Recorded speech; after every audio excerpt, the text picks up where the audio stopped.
Thank you. Please be seated. Thank you very much. Thank you.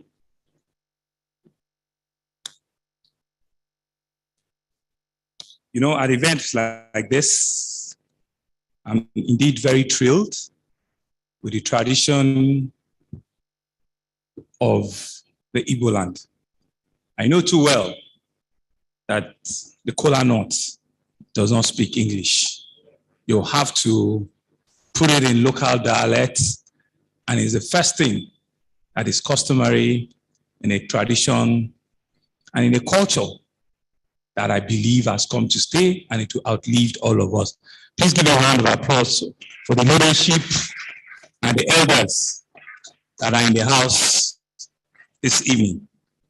Let me especially first acknowledge the leadership of the various Igbo group that we have in Lagos, the President General of Igbo Lagos, Major General Abel Pumahi.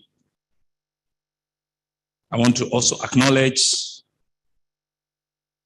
elder statesman, our uncle, Professor Anya O. Anya. Acknowledge the chairman of the Elders Council of Indigo, a retired but not tired banker, Dr. Raymond Ubere. Acknowledge our spiritual father and my own prelate as well, the prelate of the Methodist Church, Nigeria, His Eminence, Dr. Samuel Chukwuemeka Kalu Uche. Of course, is also to acknowledge the Bishop of the Trinity Council of the Methodist Church, Right Reverend Oladapo Papalola. Acknowledge all our other leaders and fathers that are here, especially the NADECO leader,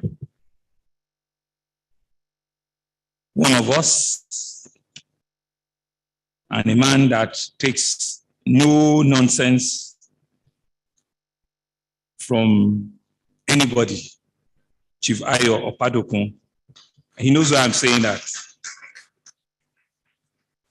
Of course, I know Igbo tradition too well. It's also my rare honor and privilege to acknowledge the wife of our departed Rear Admiral, Her Excellency Mrs. Gladys Kanu, and children. I certainly want to acknowledge and thank the leader of the choir that we have here today, which is led by Sir Emeka Nwokedi. Thank you very much, sir. Thank you very much. It's appropriate too to acknowledge distinguished Nigerians and negotiants that are in the audience. And to acknowledge Admiral Alison Madweke. Thank you very much, sir, for coming. Chief Chris Eze. Acknowledge Elder Uma Eleazu, Captain G.N. Alili. Acknowledge our business guru, my very good friend, Chief Chikazin. Acknowledge the chairman of Ohanize Lagos, Dr. Solomon Bona, Dr. Tony Inachata of Ikenga, and of course my very good friend as well, Dr. Alex Oti. I think these are all not only distinguished sons and of course eminent daughters of Igbo land, but they indeed great Nigerians and Lagosians by virtue of the fact that this is where they live, they work, and we're happy to have all of us here as one. Yes, we can clap. His Excellency, former Governor of Anambra, is he here? He always comes in very unassumed and he wants to just sit quietly somewhere. Mr. Peter Obi, okay, I think he's there somewhere. Thank you very much also for coming. That's the humility that he above. I think to stand here to talk about a man that I personally have come to respect and appreciate, on behalf of the people and government of Lagos State, I want to say without any fear or any doubt at all that the late Rear Admiral Ndubuisi Kanu was indeed a great Nigerian. He was a detribalized Nigerian, was an outstanding military officer.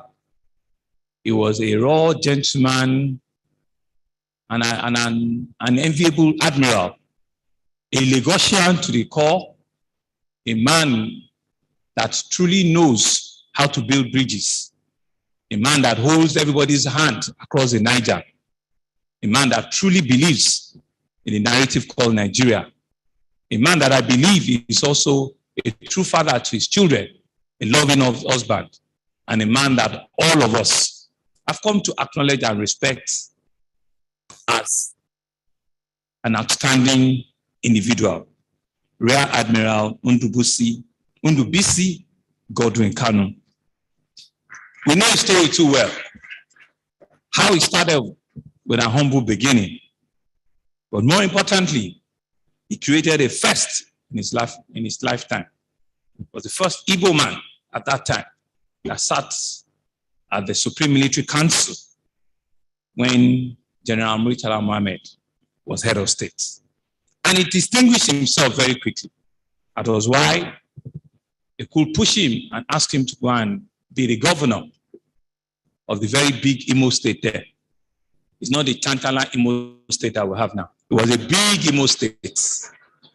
And the records are there, like what the prelate had said, that indeed, within a short while, he put his managerial skills, even as a young man, to test. He was able to start the development of Owerri way back at that time.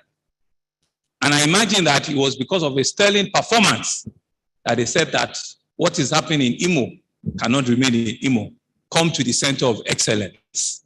And they transferred him to become the military governor of course, the capital of Nigeria at that time. That will speak volume, not only for all of us that are listening to it now, but because his seniors, even at that time, believed in his leadership, believed in his competence, believed in the fact that he has something to offer. That's why they needed to bring him here and let him see, and they saw for themselves that we needed somebody that can also develop a capital called Lagos at that time. And of course, at the young age of 34, he was also able to distinguish himself and to excel in that assignment that was given to him. To fast forward, of course, he became a general, a rear admiral, and he led the forces that served with the United Nations interim force in Lebanon. I imagine it was also another sterling quality of his leadership that took him on that sojourn. Of course, leaving the military, he became a lover of his people. He became a defender of his people. He became an advocate for his people because he couldn't take a backseat. He truly, really showed to all of us that the NADECO fight was a true cause, was a cause that indeed he needed to stand up and be counted for. And he led that coalition at the height of it, at the most difficult time of that coalition, that led to all of the things that we know around June 12, 1993. It brought men, it brought resources together, and it did not change his opinion. It's clear to all of us here to listen to his tribute that this was indeed an outstanding Nigeria that we all need to be truly, really proud of. Of course, during that time, he was also able to distinguish himself and to help what we're all now today struggling about, real fiscal federalism. They were the proponents of it. They were the one that started it, even when we're finding it difficult to understand the lexicon or what that meant. They were the ones that were saying that for us to continue to remain as one being, not only to remain as a federation, but in which fiscal federalism and everything that stands with federalism must stand. He was a leader of that conversation. He was also a dedicated Igbo man to the core. He led as the President General of Ohanaeze Ndigbo worldwide. It goes to show that this was a general, not only in war, not only in military, but was also a general of his people. Thank you. More importantly, late Admiral Ndubuisi Kanu lived a life of simplicity, left everything. He lived an humble life. He lived a life for others. He was a man that was available to listen to others.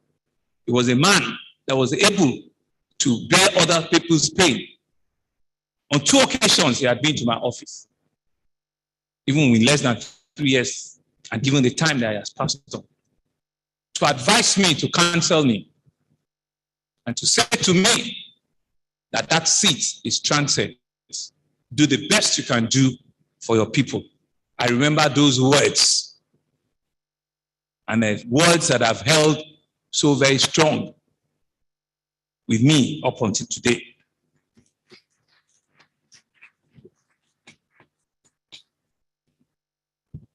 Admiral Kanu has everything that you can call a complete man. He was also a sporty man, an energetic man, a man that was full of vibrancy. He was also a lover of nature. You know, when you're at peace with yourself, you will also be at peace with nature.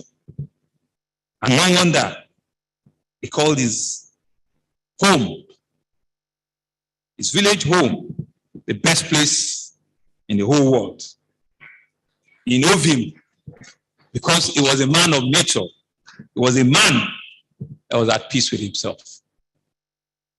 And you've seen what our prelate also said. He was a man that loved God. At the end of all of our activity in this world, one of the only things that's remaining for us is to love God. This man also loved God. For him to give scripts and tracts to the prelate to use for his homily, indeed shows that a man that truly loves God is a man that we're celebrating here today. I have no other words but words of encouragement and words of satisfaction for the wife and for the children to say that you should raise your head high up because your husband and your father indeed has reflected and depicted everything that is humanly possible that all of us, even in life, will be striving to have. He has got it all, and he has lived for everything. He will be missed, and he will be missed dearly. The words are for us that are living to learn from the simplicity, from the humility, from the sense of service, from the sense of dedication that a man, Ndubuisi Godwin Kanu, has lived for. And so on behalf of the government and people of Lagos State, we will be having our own day. We'll be doing 2 events in one. We'll be having a proper church service for him, and we'll also be having a day of tribute for him. Because there's nothing that we do that will be enough to celebrate this giant of our time. Thank you very much.